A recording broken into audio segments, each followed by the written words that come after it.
dan bahagia Bapak Ibu Guru hebat. Perkenalkan, nama saya Sarma Herlina Sirait SPD. Saya guru IPA di SMP Negeri 1 Luduk Pakar. Hebat, kali ini saya akan berbagi praktik baik pembelajaran berdiferensiasi dengan subtopik laboratorium IPA untuk kelas 7 semester 1.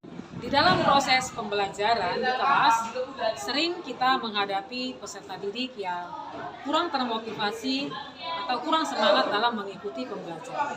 Karena itu, saya mencoba merancang suatu pembelajaran yang aktif dan interaktif yang disebut dengan pembelajaran berdiferensiasi yang memenuhi kebutuhan peserta didik. Untuk memetakan kebutuhan belajar murid, saya membuat asesmen diagnostik non-kognitif dengan Google Formulir. Dari hasil asesmen tersebut diperoleh kecenderungan gaya belajar masing-masing peserta didik sebagai berikut. Secara keseluruhan didapat bahwa gaya belajar visual 14 orang atau 42,42%, auditori 10 orang atau 30,30%, kinestetik 9 orang atau 27,27%. Berdasarkan gaya belajar ini, saya mengelompokkan peserta didik ke dalam kelompok belajar di kelas.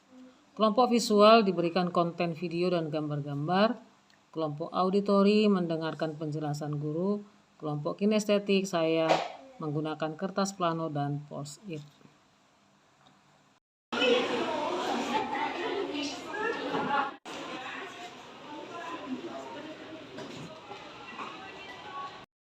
Selamat pagi anak-anak semuanya. Pagi, Bu. Bagaimana kabarmu hari ini? Luar biasa. Oke. Hadir semua hari ini? Siapa yang tidak hadir? Sebelum kita memulai pembelajaran, doa terlebih dahulu. Ketua kelas, pimpin doa.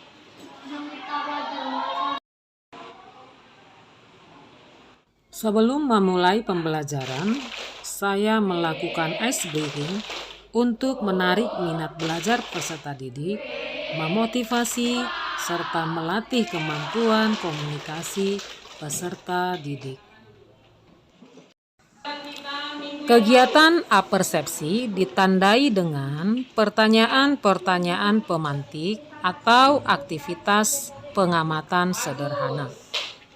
Adanya apersepsi diharapkan sebagai kesempatan untuk guru membangun jembatan antara pengetahuan awal yang sudah dimiliki peserta didik dengan topik yang akan dipelajarinya.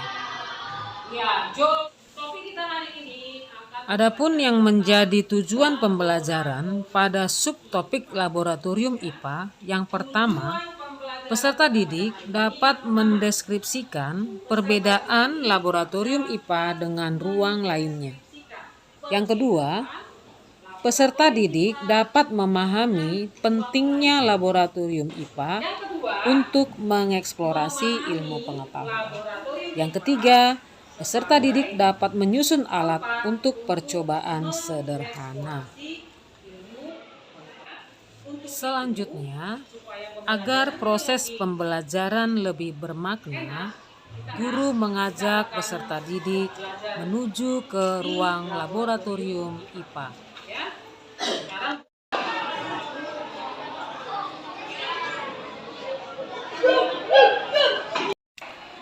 Peserta didik kini sudah berada di dalam ruang laboratorium IPA.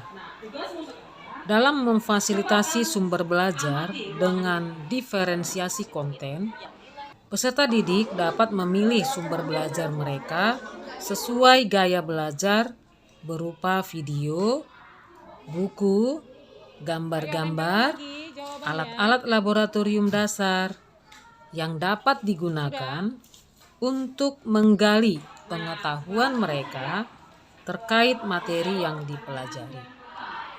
Agar pembelajaran lebih aktif dan interaktif, Guru menyediakan sarana dan prasarana yang dapat memotivasi belajar peserta didik.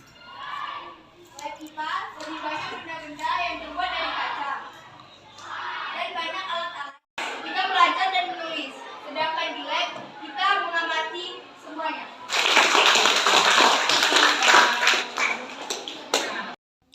Selama proses pembelajaran berlangsung, peserta didik saling berdiskusi dan saling berinteraksi dengan sesama temannya. Hal ini memungkinkan mereka dapat berlatih dan dapat memahami serta mengeksplorasi isi konten pembelajaran yang sedang diberikan.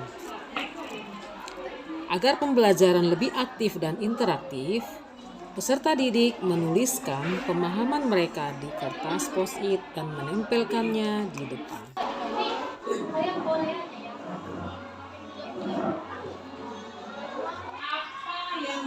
Selanjutnya, guru bersama-sama dengan peserta didik mendiskusikan hasil pemahaman mereka yang telah mereka tuliskan pada kertas post-it dan telah mereka tempelkan pada kertas plano yang berada di depan.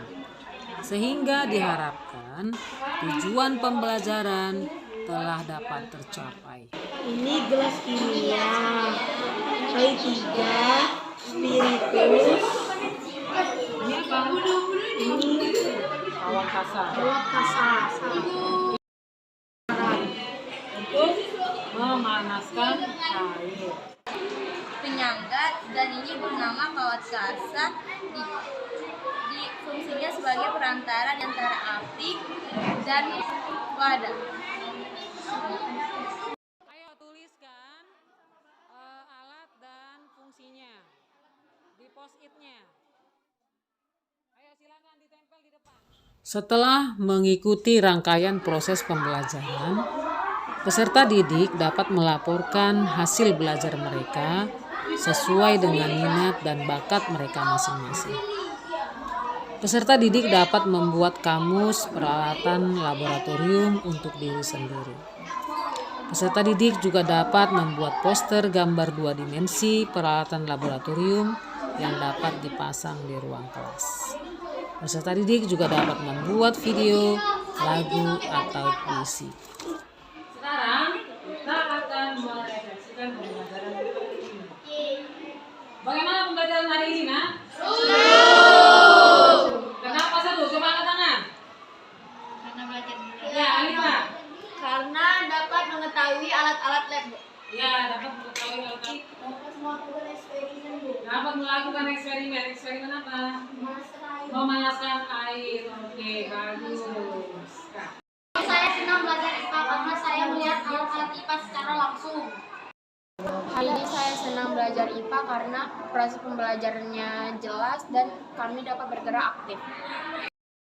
Demikianlah pembelajaran berdiferensiasi yang telah saya lakukan. Terima kasih, semoga bermanfaat. Salam merdeka belajar.